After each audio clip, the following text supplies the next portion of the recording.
Assalamualaikum warahmatullahi wabarakatuh. Waalaikumsalam warahmatullahi wabarakatuh. Bismillahirrahmanirrahim.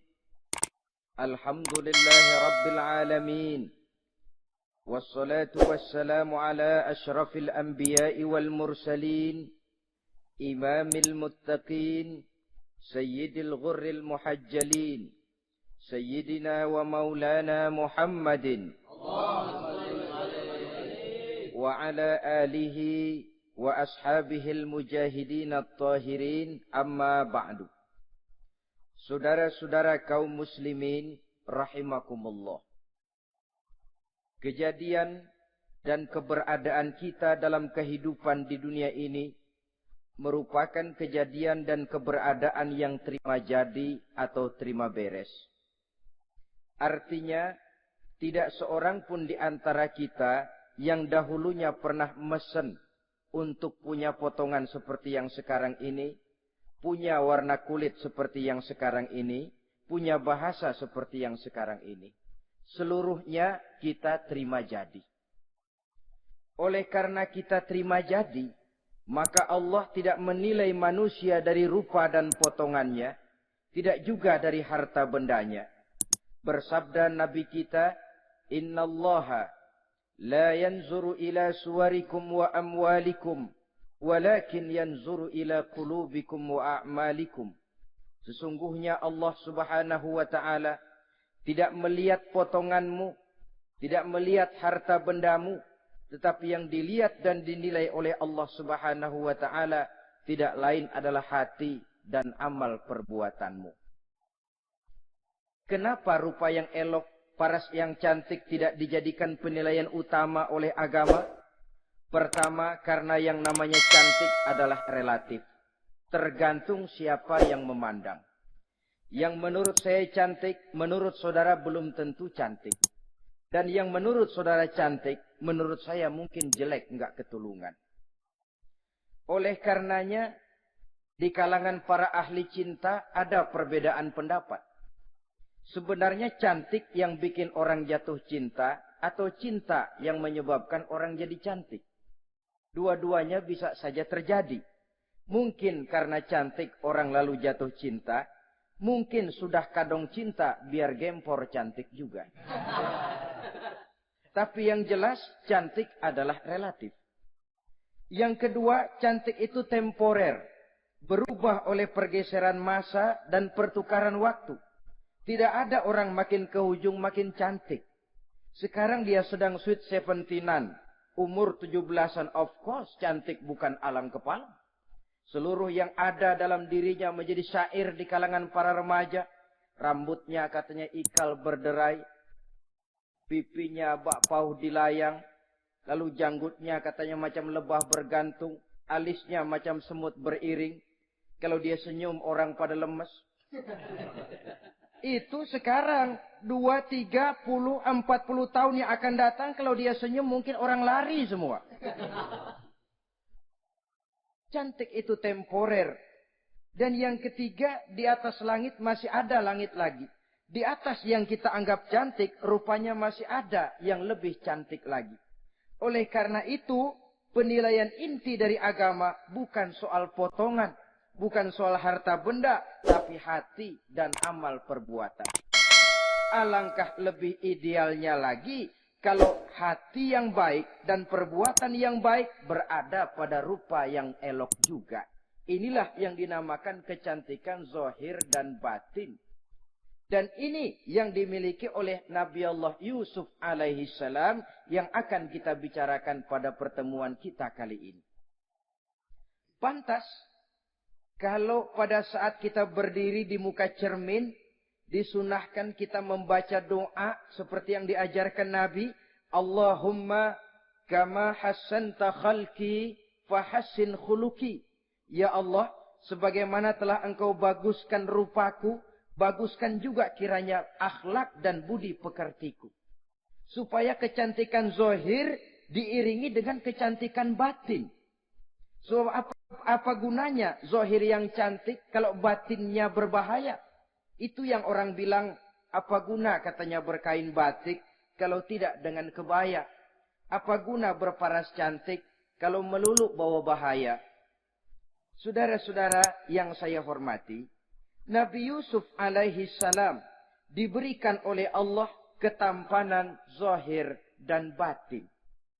Artinya, zahirnya beliau memang tampan, batinnya pun memang beliau adalah baik.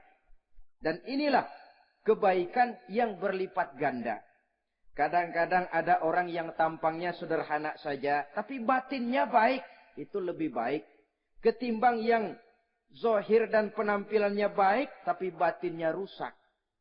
Maka kecantikan yang dianugerahkan Allah dalam kehidupan ini, sesungguhnya bukan untuk to show only. Bukan cuma untuk sekedar dipamerkan, jadi kebanggaan. Macam kontes ratu-ratuan yang manfaatnya hampir tidak ada. Kecantikan untuk disyukuri. Kecantikan untuk digunakan kepada hal-hal yang bermanfaat sesuai dengan perintah dari yang memberikan kecantikan itu. Saudara-saudara yang saya hormati, Nabi Yusuf alaihi salam seorang nabi yang oleh Allah diberikan kecantikan zahir dan juga kecantikan batin. Beliau adalah putra dari Nabi Yakub, dari Nabi Ishak, dan dari Nabi Ibrahim alaihi salam. Artinya, ayah beliau bernama Nabi Yakub, kakeknya adalah Nabi Ishak, dan datuknya adalah Nabi Ibrahim alaihi salam. Ia bersaudara sebanyak 11 orang. Dari 11 orang saudaranya ini, hanya satu yang seibu sebapak, yaitu Benyamin. Sedangkan yang lain adalah saudara dari lain ibu. Sejak kecil, Nabi Yusuf ini sudah memperlihatkan tanda-tanda bahwa di kelak kemudian hari dia akan tumbuh menjadi seorang besar. Sebab itu wajar kalau ayahnya memberikan perlakuan yang agak istimewa kepada Nabi Yusuf. Dan ini tentu memancing sifat iri dari saudara-saudaranya yang lain. Apalagi pada satu malam Nabi Yusuf di kala remaja itu pernah mimpi. Mimpi ini beliau ceritakan kepada ayahnya.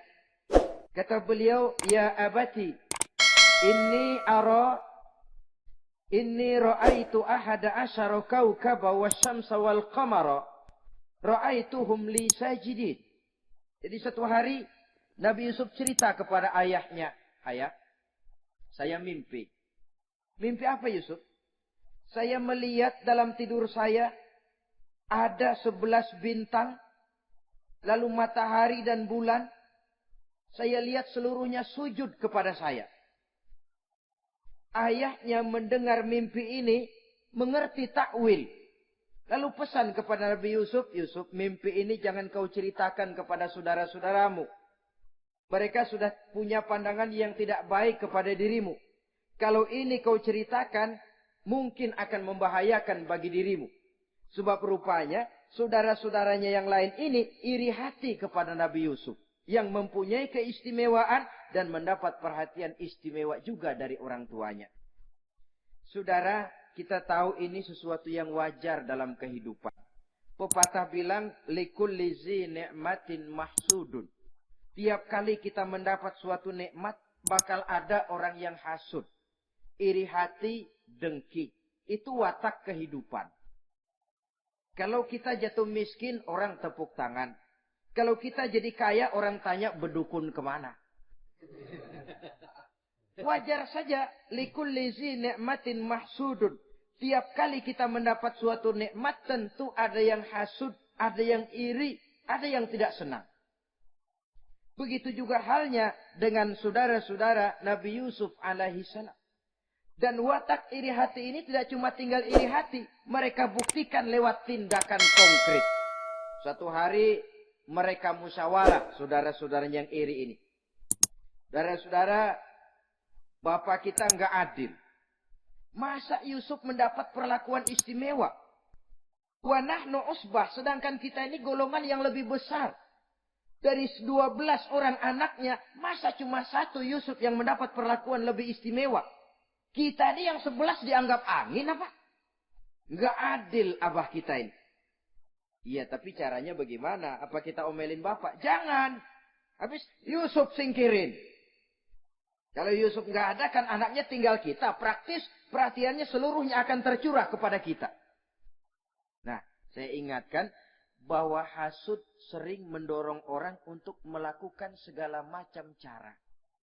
Artinya orang itu kalau sudah dibakar sifat dengki, iri hati, dia rela melakukan apa saja.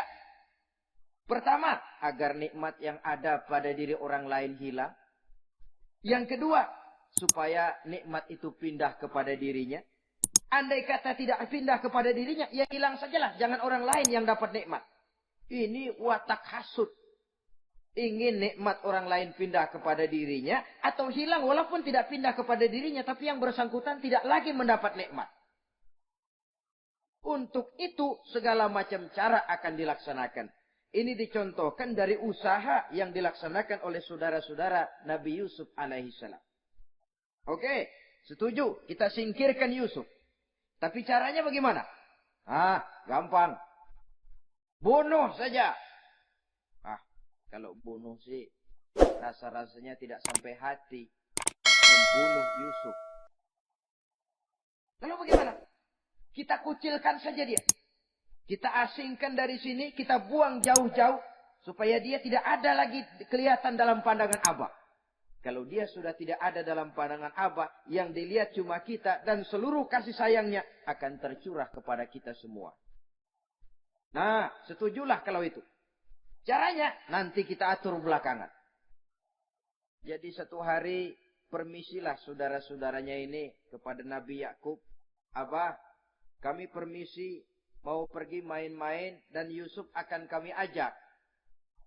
Kata Nabi Yakub, saya khawatir.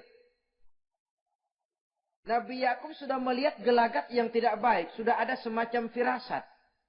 Saya khawatir kalau Yusuf kau bawa, nanti dia akan kena celaka. Atau dimakan oleh serigala, sedangkan kamu nanti akan lalai. Kata anak-anak yang lain, percaya dah Pak, saya akan jaga. Saya kan saudaranya, masa tega membiarkan Yusuf celaka atau dimakan serigala. Pokoknya aman, sip dah.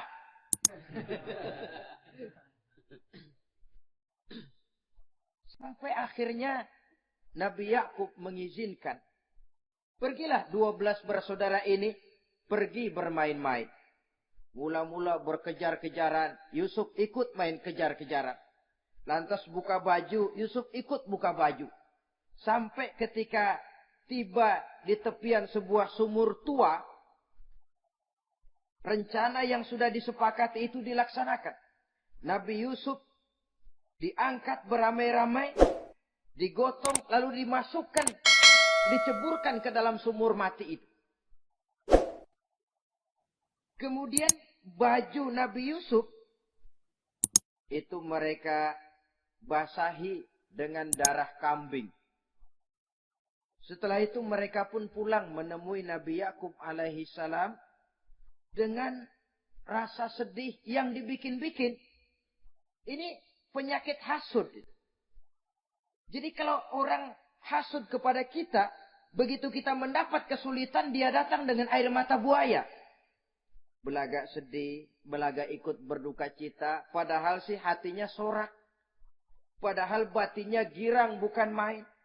Pak, saya ikut berduka cita. Pak, saya ikut sedih. Padahal hatinya biar mampus loh. Ini yang dilakukan oleh saudara-saudara Nabi Yusuf. Mereka datang dengan air mata berurai, nangis. Abah, ketika kami sedang main-main, Abah, kami lupa, kami tinggalkan Yusuf sendirian. Ketika kami balik, kami cuma mendapati bajunya sudah berlumur darah. Barangkali saudara kami Yusuf dimakan oleh serigala. Nabi Yakub tercenung. Ternyata firasatnya adalah benar. Baju Nabi Yusuf itu yang berlumur darah kambing, buatan saudara-saudaranya yang hasut tadi, diciumi dan dipeluk oleh Nabi Yakub.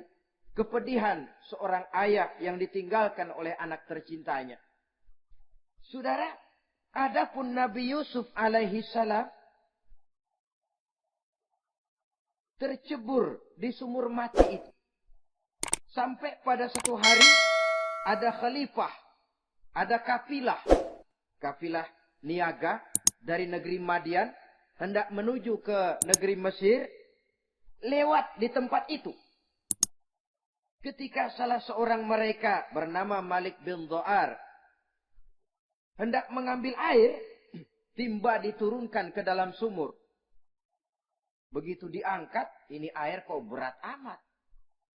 Makin diangkat, makin berat. Sampai di atas, bukan air, orang isinya.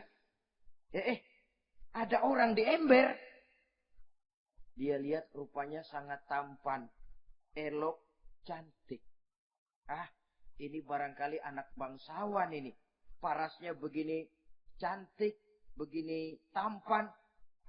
Ini kalau dijual di Mesir nanti tentu harganya mahal nih. Order nih. Objek. Maka dibawalah Yusuf ini ke negeri Mesir. Setibanya di sana diperjualbelikan sebagai budak belian. Nah, nasib baik rupanya Yusuf ini ketika terjadi pelelangan dibeli oleh seorang pembesar istana, seorang menteri yang bernama Kitfir. Kitfir melihat, ini cantik anak remaja ini. Tampangnya elok, parasnya indah, kelihatannya budi pekertinya pun halus. Kita ambil saja ini, kata Kitfir kepada istrinya Zulaikha. Kita angkat dia jadi anak, siapa tahu nanti dia memberikan manfaat yang besar bagi kita. Baiklah, baiklah.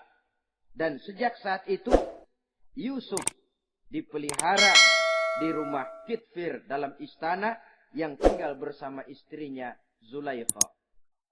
Menurut satu riwayat, 10 tahun lamanya Nabi Yusuf tinggal di tempat Kitfir. Dan selama 10 tahun itu tentu terjadi perkembangan baik jasmaninya maupun rohaninya. Dari anak-anak ia berubah menjadi remaja lalu meningkat ke arah dewasa. Makin matang kedewasaannya, makin tampan dan elok parasnya. Makin cantik budi pekertinya, ditempa oleh watak kenabian yang disiapkan oleh Allah Subhanahu wa ta'ala. Sehingga tidak heran, ketampanan Nabi Yusuf ini lalu jadi buah bibir di kalangan istana. Tidak cuma anak perempuan bangsawan, tidak cuma istri para penguasa, sampai kepada kelompok orang awam. Selalu berandai-andai, kalau saja, andai kata, umpama saya bisa berdampingan dengan Yusuf, kalau saja. Kata-kata kalau saja ini keluar dari perempuan-perempuan yang melihat Yusuf alaihissalam. Dan yang unik, kecantikan Nabi Yusuf itu, kalau dia berdampingan dengan orang yang jelek, si jelek ini ikut sedikit cantik. Biasanya kan kalau ada orang ganteng, duduk berdampingan sama orang jelek, yang ganteng makin kelihatan kegantengannya, yang jelek makin demek. Itu biasanya.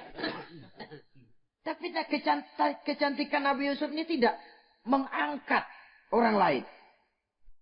Nah, rupanya yang tertarik kepada ketampanan Nabi Yusuf ini tidak cuma perempuan-perempuan lain, juga termasuk Siti Zulaikha, istri daripada Kitfir, yang merupakan ibu angkatnya.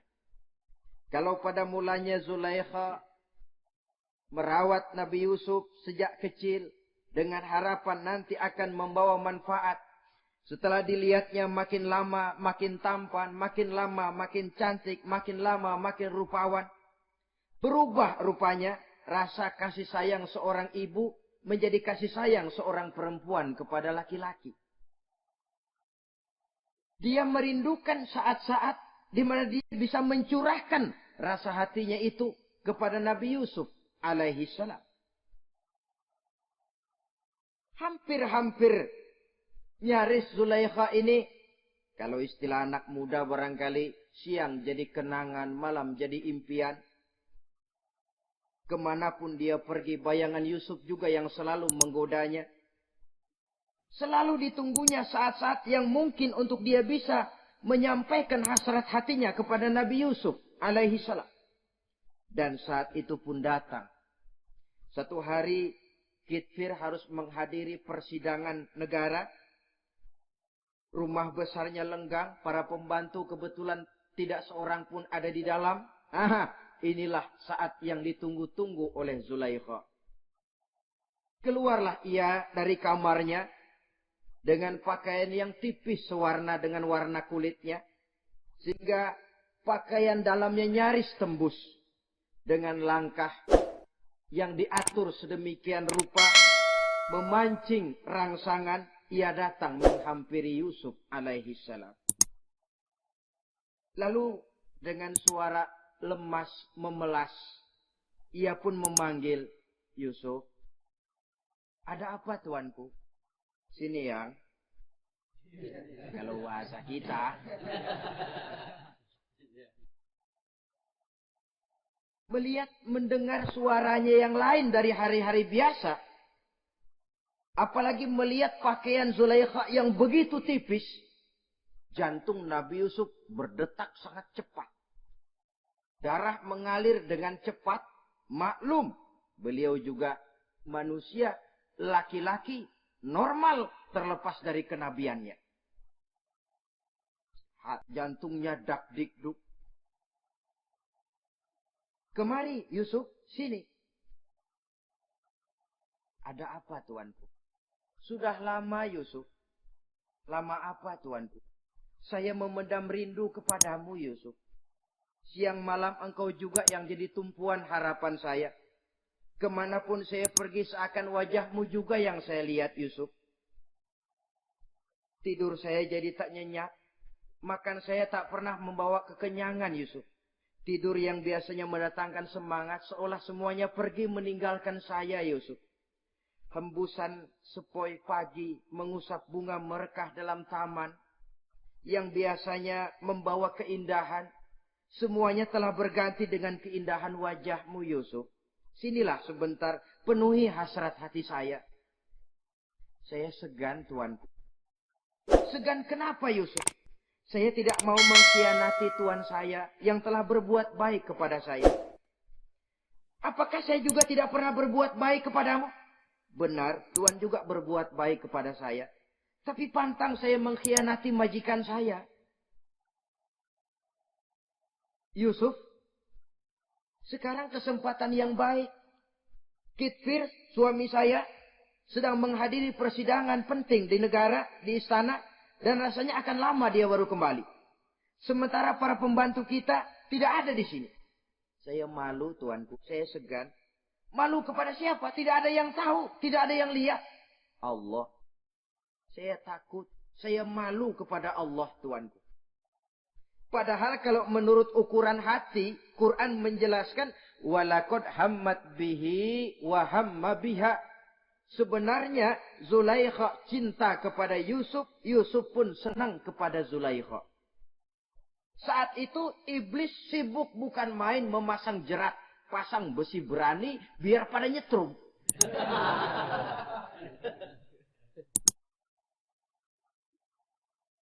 Zulaikha senang Yusuf, Yusuf sebenarnya pun secara manusiawi menyenangi Zulaikha. Walaula an ra'a burhana rabbih. Tapi Yusuf ketika itu melihat larangan Allah, peringatan Allah. Seolah-olah dia lihat Allah mengatakan, Yusuf, ini letter S. Dilarang parkir di sini. Menurut satu riwayat, Nabi Yusuf melihat ayahnya, Nabi Yakub melambai-lambaikan tangan menyetop. Seolah-olah melarang dia meneruskan langkahnya. Riwayat lain menjelaskan, seolah-olah Nabi Yusuf dibisiki oleh malaikat Jibril. Yusuf, kalau kamu kalah sekarang, kamu sama saja gajah kemasukan semut di kupingnya terus mati. Tapi kalau kamu menang, kamu adalah gajah yang tidak terkalahkan. Ada semut mati ada gajah mati oleh semut. Alangkah memalukan. Binatang yang begitu besar jatuh hanya oleh binatang yang begitu kecil. Artinya apa? Kau akan jadi orang besar Yusuf. Apakah harus gagal dan jatuh cuma karena bujuk rayu seorang perempuan macam ini? Satu riwayat menjelaskan semacam itu. Sehingga mantap Yusuf. Maaf tuanku. Saya malu kepada manusia. Saya malu kepada majikan. Tapi saya lebih malu lagi kepada Allah. Saat ini majikan tidak tahu. Orang seorang pun tidak ada yang lihat. Tapi Allah pasti lihat. Itu yang saya malu. Ah Yusuf. Jangan sok kalem sob. Mumpung situasi mengizinkan. Mubazir nih. Zulaikha pun berangkat pergi ke tempat pembaringan. Ke tempat tidur. Lalu dengan pose yang merangsang. Aduhai. Melambai-lambaikan tangannya. Hai talak. Yusuf sini. Yusuf kemari. Nabi Yusuf dipelihara oleh Allah. Ketika Nabi Yusuf tetap menampakkan keengganannya, Zulaikha jadi berang. Ya namanya istri pembesar. Ditolak oleh anak muda yang menurut penilaian dia nggak ada apa-apanya. Lu kan kecemplung di sumur, gua pungutin. Cuma sekedar segini aja nggak mau nurutin. Kebangetan amat. Bukan Zulaikha kalau nggak nekat. Dia bangun dari pembaringannya. Gemes. Dia hampiri Yusuf. Kalau cara kita diunyeng Yusuf itu. Dipaksa. Nabi Yusuf berlari ke arah pintu. Ditarik bajunya dari belakang oleh Zulaikha. Sobek belakang bajunya ini. Begitu baju sobek. Pintu terbuka. Kitfir suami Zulaikha datang. Orang Arab bilang yumsak mablul. Ketangkep basah. Ketangkep basah. Merah pada muka Zulaikha. Sementara Kitfir pun matanya merah. Tapi Nabi Yusuf tenang-tenang saja. Ya wong nggak salah. Tenang-tenang saja Nabi Yusuf. Bukan tenang karena pengalaman. Tenang karena memang tidak berbuat yang negatif. Kadang-kadang ada juga yang tenang tapi pengalaman. Oh buaya itu. Sudah ketahuan kepentok ketangkep hansip anteng aja. Itu bukan nggak salah, badak. Nabi Yusuf tenang karena memang tidak berbuat salah apapun. Nabi Yusuf tenang karena yakin dirinya benar. Sehingga mantap menghadapi kedatangan Kitfir yang sangat tiba-tiba itu. Adapun Zulaikha ketika melihat suaminya berdiri di muka pintu, cepat-cepat dia berubah siasat. Inilah salah satu kelihayan makhluk bernama perempuan. Dia pandai bersalin rupa, dia pandai bermain minyak di atas air. Melihat suaminya datang, roman mukanya pun menjadi sedih. Air mata berurai membasahi pipi. Papa katanya. Apa balasan bagi orang yang mau menistakan istri papa? Maksudmu apa Zulaikha? Yusuf gile. Dia mencari kesempatan dalam kesempitan. Dia mau menodai kehormatan saya. Dia hendak memperkosa saya. Kata Nabi Yusuf, bukan saya, Tuan. Saya enggak. Yang benar Yusuf, enggak. Zulaikha yang memaksa saya. Betul Zulaikha.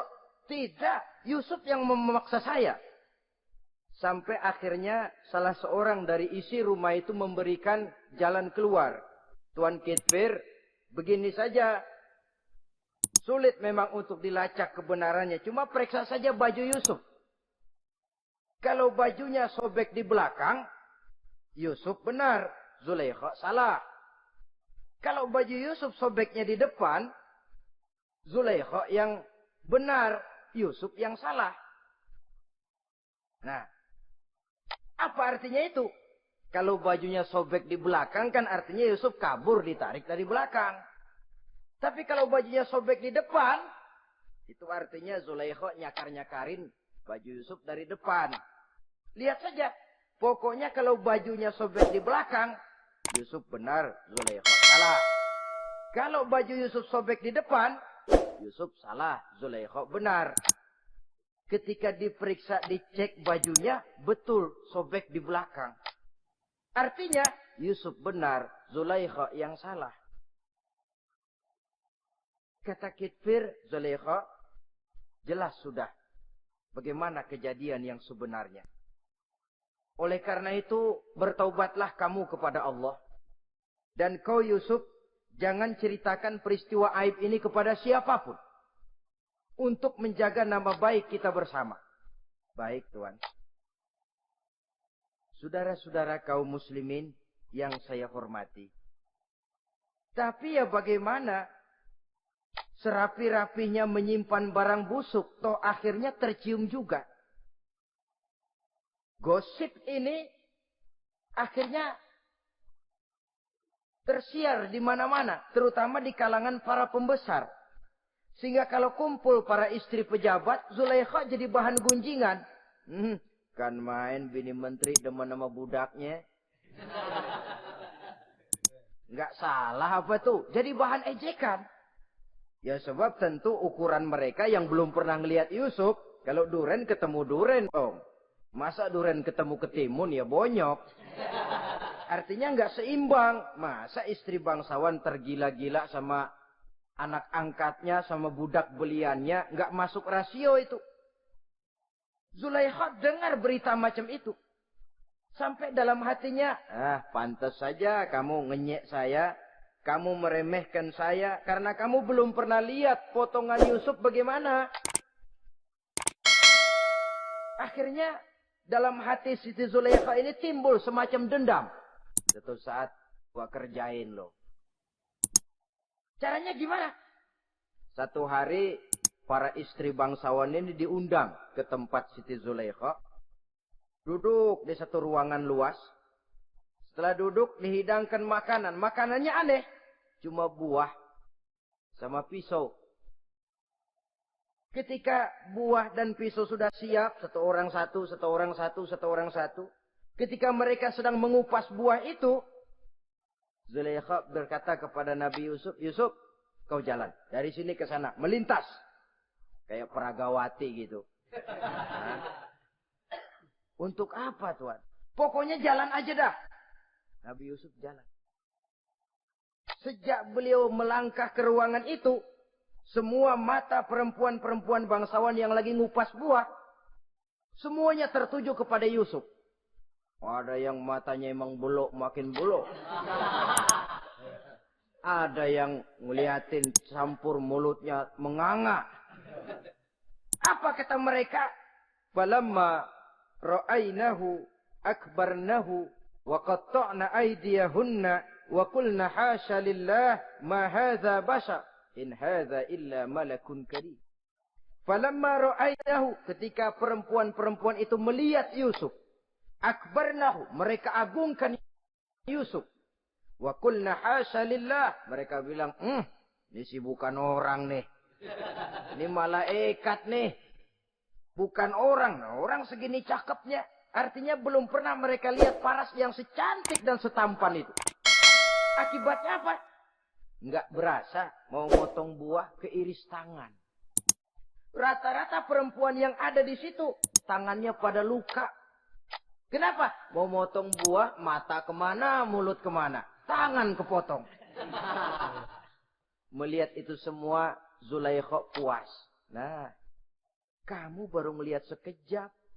Bagaimana saya yang siang malam melihat Yusuf? Bagaimana saya yang tiap saat hidup bersamanya? Bagaimana saya nggak merindukan dia? Ente yang baru pernah melihat sekelebatan udah motong tangan. Saya yang tiap hari sama-sama dia nggak celeng juga udah pantas. Saudara-saudara kaum muslimin yang saya hormati. Akhirnya untuk menjaga nama baik keseluruhannya, Nabi Yusuf pun mengalah. Karena berita ini sudah tersiar, Yusuf dipojokkan, tidak cuma sekedar dipojokkan, beliau dimasukkan ke dalam penjara. Tapi apa kata beliau? Rabbi sijnu ahabbu ilayya mimma yad'unani ilai. Ya Allah, kalau memang karena resiko penolakan saya terhadap ajakan Zulaikha menyebabkan saya harus masuk penjara, penjara lebih saya sukai, penjara lebih saya cintai ketimbang ikut kemauan Zulaikha. Saudara-saudara, kadang-kadang kita berpikir, kalau kesempatan itu datang kepada kita, mampukah kita menjatuhkan pilihan seperti pilihan Nabi Yusuf ini? Lebih baik penjara ketimbang mengikuti bujuk rayu perempuan untuk melakukan perbuatan yang menyeleweng ini. Ini yang dipilih oleh Nabi Yusuf. Tegar. Kalau memang sebagai resikonya saya harus masuk penjara, penjara lebih saya cintai, penjara lebih saya suka daripada mengikuti bujukan Zulaikha. Teguh karena suatu prinsip. Bukankah dalam perjuangan menegakkan akidah, kadang kita mendapat piala, tapi tak jarang kita berhadapan dengan penjara. Kadang kita disanjung, kadang kita dicaci. Itu romantika perjalanan dari yang namanya perjuangan. Tapi pilihan harus ada. Ketimbang ikut bujuk rayu perempuan yang mengajak melakukan perbuatan serong, penjara lebih saya cintai. Sudah pada saat hendak diajak tidak ada yang melihat, beliau menolak. Akibat penolakannya pun masuk penjara, tapi penjara lebih menyenangkan hatinya. Ketimbang hidup merdeka, tapi jiwa terpenjara. Inilah Nabi Yusuf barangkali. Biar badan masuk penjara, asal jiwa merdeka. Kita sekarang sebaliknya. Jiwa terpenjara tidak jadi soal, asal badan merdeka. Maka jiwa kita sering dijajah. Entah dijajah harta, entah dijajah pangkat dan jabatan, entah dijajah iblis. Jiwa kita yang terpenjara. Sementara badan kita merdeka. Nabi Yusuf tidak. Biarlah badan di penjara. Asal jiwa merdeka untuk menegakkan sesuatu yang hak. Saudara-saudara yang saya hormati. Adapun di dalam penjara itu, Nabi Yusuf satu sel dengan 2 orang bekas pelayan istana yang dituduh menaruh racun ke dalam hidangan yang hendak disajikan kepada raja. Yang satu tukang ngatur minuman, yang satu tukang ngatur makanan untuk raja. Siapa yang naruh racun nggak jelas, tapi dua-duanya ditahan. Sampai satu malam, teman satu sel ini dua-duanya ngobrol kepada Nabi Yusuf.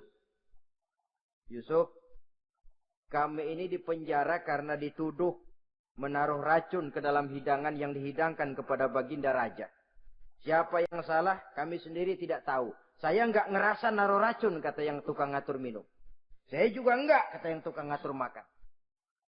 Sampai satu malam, mimpi. Mimpi itu diceritakan kepada Nabi Yusuf. Kata yang tukang ngatur minuman, Yusuf, saya mimpi. Saya memeras anggur. Lalu menghidangkannya kepada baginda raja. Apa arti mimpi saya? Kata yang tukang hidangin makanan, kalau saya Yusuf, saya ngimpi menjunjung roti di atas kepala saya. Itu roti dipatokin burung. Apa arti mimpi saya? Saudara-saudara, Nabi Yusuf tersenyum. Adapun kamu yang mimpi memerah anggur, kamu akan keluar dari penjara bebas dan akan kerja lagi di istana. Adapun kamu yang mimpi menjunjung roti, dipatokin burung, kamu akan dihukum mati, disalib, dan kepalamu akan dipatokin oleh burung. Ini tukang roti ngotot, bisa aja lu ah. Ya lempengan apa ramalannya?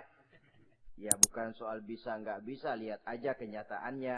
Cuma kepada kamu yang tukang ngatur minuman, saya pesan, kalau nanti kamu bebas kembali di istana raja, tolong ceritakan ihwal saya kepada baginda raja ini. Saya mendekam di penjara ini tanpa berbuat salah apapun. Baik, insya Allah Yusuf. Dan ketika persidangan memutuskan, seperti tepat yang diramalkan Nabi Yusuf. Si tukang menghidangkan makanan dihukum mati, si tukang menghidangkan minuman kembali kerja di istana. Tapi begitu kerja, dia lupa sama pesan Nabi Yusuf. Itu biasanya watak orang memang begitu. Kalau dalam keadaan kepepet, macam-macam janjinya. Begitu keadaannya longgar, lupa sama janjinya. Sehingga ada pepatah katanya, nolongin anjing kejepit. Waktu kejepit, kaing-kaing minta ditolongin. Begitu udah rapi ditolongin, yang nolongin bisa digigit. Saudara hadirin yang saya hormati, sampai bertahun-tahun Nabi Yusuf mendekam dalam penjara. Tapi itulah yang menambah kedewasaannya. Maka orang beriman ya, yang mantap nilai imannya, tempat tidak jadi soal. Kadang-kadang dia merasakan penjara lebih indah dari alam terbuka. Banyak orang-orang beriman yang justru di penjara menghasilkan karya-karya besar. Kita tahu misalnya almarhum Hamka justru di penjara bisa menyelesaikan tafsir Al-Azharnya. Salah satu karya besar pujangga terkemuka ini.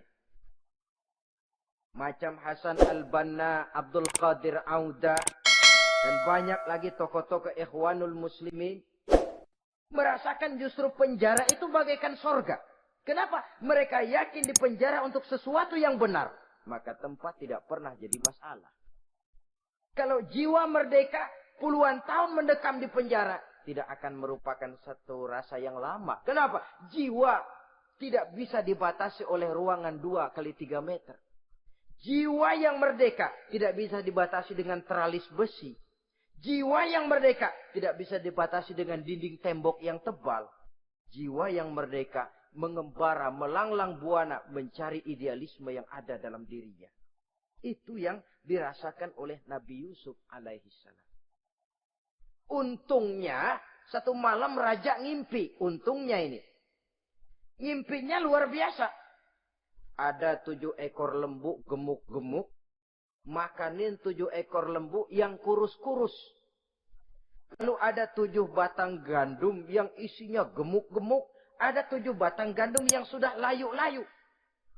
Nah, pagi-pagi ini seluruh dukun-dukun istana dikumpulin. Para ahli nujum apel menghadap baginda raja. Nujum, dukun, ada apa Tuan Raja? Tadi malam saya ngimpi. Ada 7 ekor lembu gemuk-gemuk memakan 7 ekor lembu yang kurus-kurus. Coba takwilkan apa arti mimpi saya itu. Dukun kata, baru tumben nih. Gue dengar mimpi begini. Kata Nujum ditanya Nujum godek. Ah, Tuan Raja itu mah kembang tidur aja kali ah. Tidak seorang pun yang mampu mentakwilkan arti mimpi baginda. Sampai tukang minuman dengar lapor. Raja, ada apa, Mas? Saya waktu di penjara, ada seorang anak muda namanya Yusuf. Dia mentakwilkan mimpi saya dan pas seperti takwilnya. Ah, panggil Yusuf. Dipanggil Yusuf. Kain pintu penjara, masuk tukang anggur, tukang minuman ini. Yusuf, ente, iya.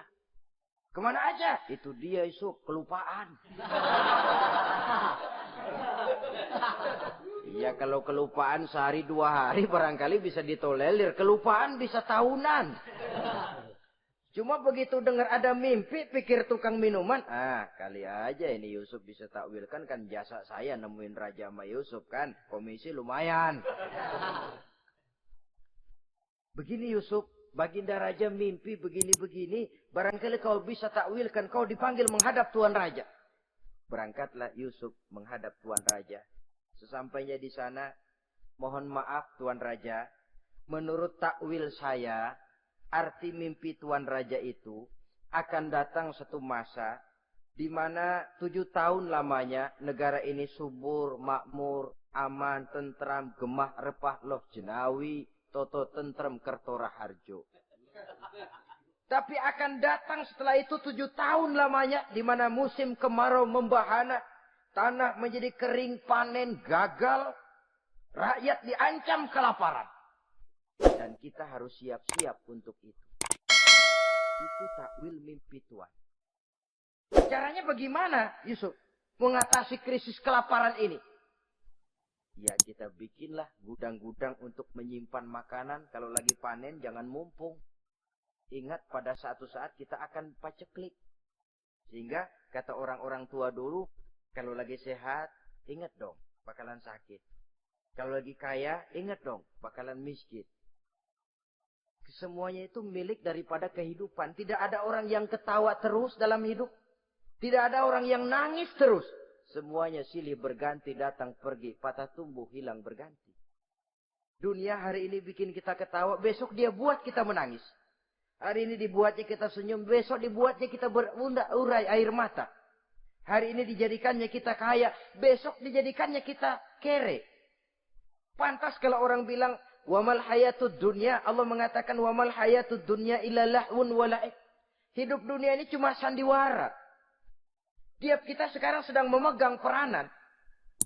Ketika memegang peranan, ya jadi orang kaya peranan, jadi kiai peranan, jadi jenderal peranan. Sama saja dengan wayang golek.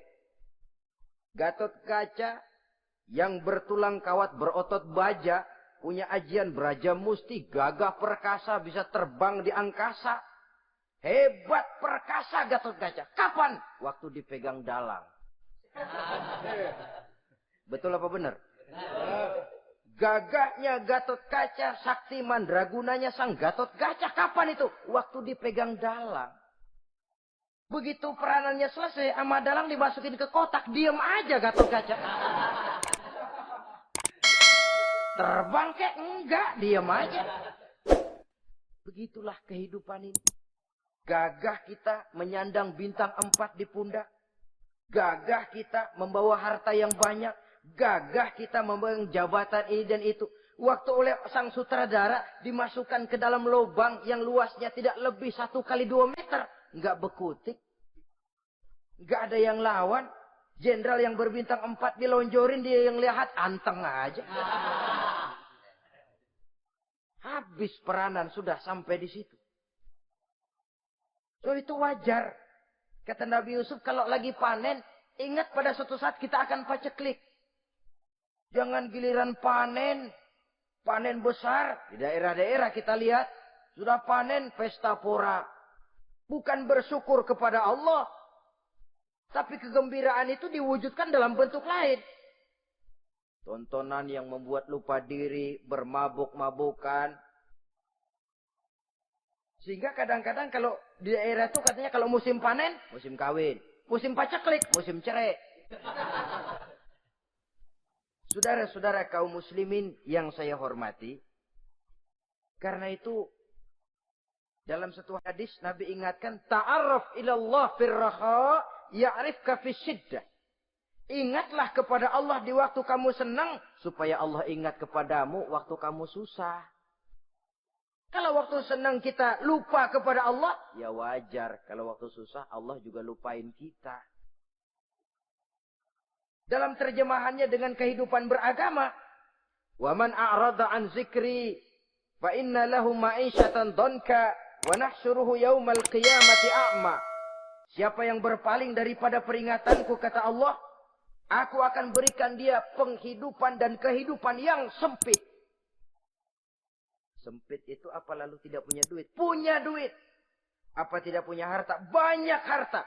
Tapi banyaknya harta, tumpukan duit tidak membuat hatinya makin luas. Tidak membuat hidupnya makin lapang. Sempit, sempit, dan sempit. Itu azab. Yang paling celaka. Wa nahsyuruhu yaumal qiyamati a'ma. Di akhirat kami kumpulkan dia bersama orang-orang buta. Allahu Akbar. Di padang mahsyar, dikala orang sibuk. Pusing dengan urusan masing-masing. Buta lagi. Yang gak buta aja pusing. Mereka teriak-teriak. Qala rabbi lima hasyartani a'ma wa qad kuntu basira. Ya Allah, kenapa kami buta? Padahal waktu di dunia kami melihat. Allah jawabnya enak aja. Kazalika atatska ayatuna fanasitaha. Wa kazalika al-yawma tunsa. Rasain dulu. Dulu waktu di dunia datang peringatanku pada belaga pilon. kamu lupakan, sekarang juga pantas kamu dilupakan. Waktu susah kamu lupa, waktu senang kamu lupa Allah. Waktu susah juga pantas kamu dilupakan Allah. Waktu di dunia kau berpaling dari peringatan Allah. Kalau sekarang Allah berpaling kepadamu juga adil. Walaupun kalau Allah mau tidak berpaling juga adil. Sebab Allah itu mutlak. Tidak ada yang membatasi apa yang dimaui oleh Allah. Saudara-saudara kaum muslimin, itu pesan Nabi Yusuf.